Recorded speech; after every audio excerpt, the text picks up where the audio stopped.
Alright guys, welcome to the 11 of our muscle anatomy question, or let's call it anatomy question MCQs.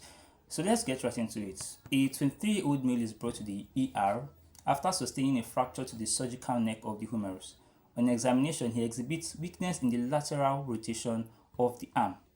To distinguish whether the functional loss is due to the teres minor or the infraspinatus, the physician checked for sensory deficit. Now, both the infraspinatus and the teres minor all functions for lateral rotation of the arm. So, how do we distinguish between both of them? Now, the key idea here is going to be due to their innervations, okay? But there's a clue here. The clue to this question is the surgical neck of the humerus, which is innervated by the axillary nerve, right? The teres minor is also innervated by the axillary nerve. However, the infraspinatus is innervated by the suprascapular nerve, right?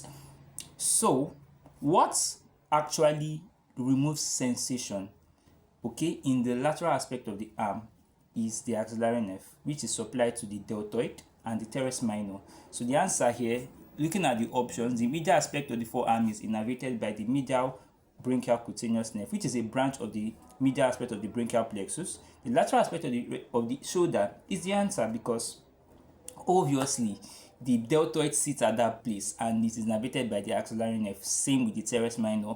The posterior aspect of the forearm is innervated or supplied by the posterior antibranchial cutaneous nerve, which is a branch of the radial nerve.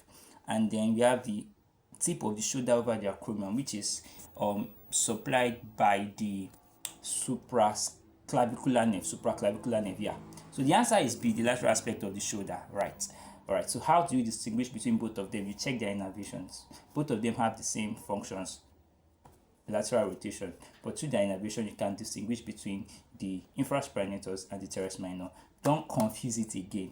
Alright, so thank you and see you in the next episode.